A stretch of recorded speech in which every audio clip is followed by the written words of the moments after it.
বাংলাদেশকে আমেরিকা বানানোর নামে ডক্টর মোহাম্মদ ইউনূস আমাদের সাথে প্রতারণা করেছে। গণঅভ্যুত্থানের মধ্য দিয়ে বাংলাদেশে মাস্তানতন্ত্রের রাজনীতির বিদায় হয়েছে।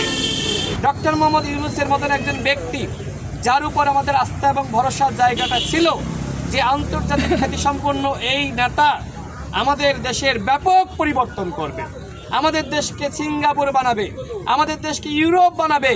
কিন্তু আমরা দেখেছি বাংলাদেশকে আমেরিকা বানানোর নামে ডক্টর মোহাম্মদ ইউনূস আমাদের সাথে প্রতারণা করেছে।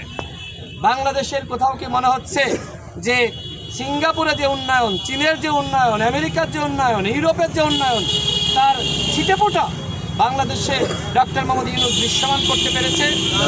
তাহলে ডক্টর মোহাম্মদ ইউনূস ব্যর্থ হলেন।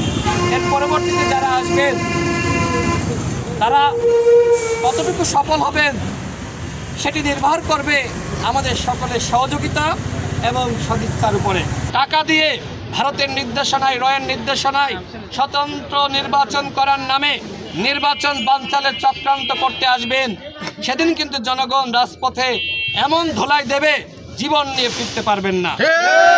আমরা সংখ্যায় কম হইতে পারি, কিন্তু আমরা বিপ্লবী, আমরা বিপ্লব করেছি, দেশে বিপ্লবের প্রেক্ষাপট তৈরি করেছি। সুতরাং এইটা শুধুমাত্র কথার কথা না, এইটা আমার হুঁশিয়ারি। জেলাকে ইনশাল্লাহ মাফিয়া মুক্ত করা হবে।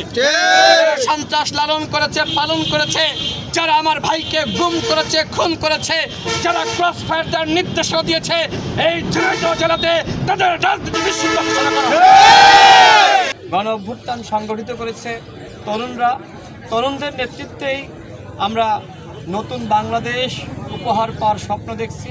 সুতরাং এই তারুণ্যকে কিভাবে আগামী জাতীয় সংসদে পাঠানো যায় সেদিকে আমাদের সকলকে লক্ষ্য রাখতে হবে।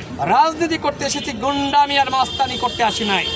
গণ অভ্যুত্থানের মধ্য দিয়ে বাংলাদেশে মাস্তানতন্ত্রের রাজনীতির বিদায় হয়েছে। এখন আর কেউ নতুন করে মাস্তানি করতে আসতে পারবে না।